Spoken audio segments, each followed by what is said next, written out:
ओम श्री परमात्मने नमः। ओम नमो भगवते वासुदेवाय। कार्तिक मास का महात्म अध्याय 21वां और 22वां।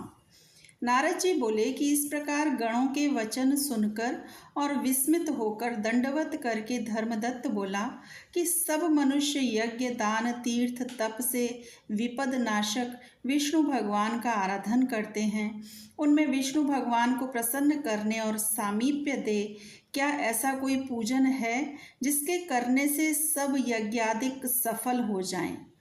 तो गण बोले कि हे विप्र, तुमने यह बहुत अच्छा प्रश्न किया है। एक प्राचीन वृत्तांत हम कहते हैं, एकाग्रचित्त होकर सुनो। कांचीपुरी में चोल नामक चक्रवर्ती राजा था। इसके ही नाम से चोल देश प्रसिद्ध हुआ।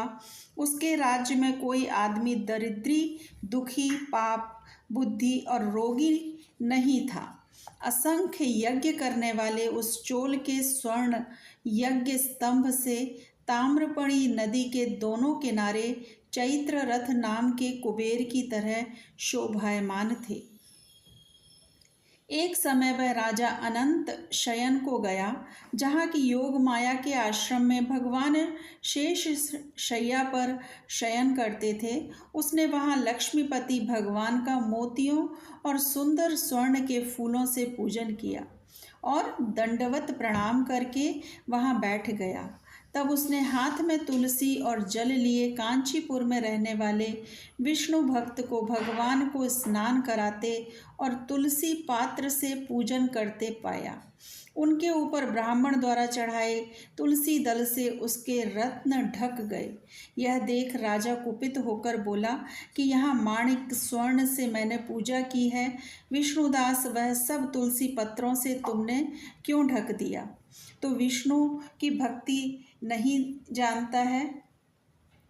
तब वह ब्राह्मण राजा के गौरव को तुच्छ समझकर बोला कि हे राजन, तू भी भक्ति को नहीं जानता, तुझे राज्य लक्ष्मी का घमंड है। तूने पहले कितना विष्णु व्रत किया है। गण बोले, ब्राह्मण का वचन सुनकर और हंसकर राजा गर्व सहित वचन कहने लगा कि तू भक्ति का गर्व करता है तो बता, तुझ दरिद्री की भक्ति कितनी है? विष्णु को प्रसन्न करने वाले यज्ञ दानादि तूने नहीं किए और न पहले तूने कोई मंदिर ही बनवाया। ऐसे ही भक्ति का तुझे घमंड है। अब सब उपस्थित जन देखते रहो कि विष्णु मुझको दर्शन देते हैं कि इसको, तभी हम दोनों की भक्ति मालूम हो जाएगी। यह कहकर राजा ने राजगृह में जाए मृदुल ऋषि को आचार्य बनाकर वैष्णव यज्ञ आरंभ कर दिया। उस यज्ञ में बहुत से ऋषि आए, बहुत सा अन्न धन संपत्ति लगाया गया। विष्णुदास ने भी उसी मंदिर में ठहरकर विष्णु भगवान को प्रसन्न करने के लिए तुलसी का वन लगाया और एकादशियों के दिनों में द्वादशाक्षर मंत्रों, षोडशोपचार और नृत्य गीत आदि मंगलों से विष्णु भगवान की नित्य पूजा करने लगा। चलते में, भोजन में, शयन में सदा विष्णु भगवान को स्मरण करता रहता और समदृष्टि होकर सब में विष्णु को देखता। विष्णु की प्रसन्नता के लिए माघ एवं कार्तिक मास के विशेष नियम करके व्रत करने लगा और फिर उनके उद्यापन भी पूर्ण किए। इस समस्त इंद्रियों को वश में करके भगवान का आराधन करते हुए राजा चोल और विष्णुदास को बहुत समय बीत गया। गण बोले कि एक समय विष्णुदास नित्य कर्म कर रहा था। इसी बीच उसका बनाया हुआ भोजन कोई मनुष्य छिपकर चुराकर ले गया। भोजन वहां न देखकर दोबारा भोजन बनाने में देरी होने की आशंका से सायंकाल को पूजा में विघ्न हो जाएगा, उसने भोजन नहीं बनाया। दूसरे दिन फिर रसोई तैयार कर भगवान के भोग की तैयारी की, किंतु भोजन को कोई फिर चुरा कर ले गया। इस प्रकार 7 दिन तक उसको कोई चुरा कर ले जाता रहा और वह विस्मय करता हुआ अपने मन में विचारने लगा कि यह सन्यासी का स्थान है, इसका त्याग तो करूँगा नहीं, किंतु रसोई बनाऊं तो सायंकाल की पूजा कैसे हो पाएगी। पाक बताकर बिना भगवान के भोग धरे भोजन करना वैष्णवों को भी उचित नहीं है। मैं भी 7 दिन से उपवास व्रती हूँ, अतः आज पाक की रक्षा करूँगा। इस प्रकार रसोई बनाकर ये छिप रहा था कि इतने में ही देखता है कि पाक चुराने एक चांडाल आया है, जो भूख से थका हुआ है और जिसके तन पर केवल चर्म ही शेष है। उसको देखकर ब्राह्मण दुखी हुआ। उसे भोजन ले जाते देखकर ब्राह्मण बोला कि ठहर जा, सूखा क्यों खाता है, घी भी ले ले, घी चुपड़ के खा। ऐसे कहते हुए भागकर आते ब्राह्मण को देखकर डर से चांडाल दौड़ा और रास्ते में गिर पड़ा। उसे मूर्छा आ गई। वह ब्राह्मण मूर्छित चांडाल की अपने वस्त्र से हवा करने लगा। जब चांडाल उठकर खड़ा हुआ तो विष्णुदास ने उसे शंख चक्र गदा पद्मधारी नारायण के रूप में देखा।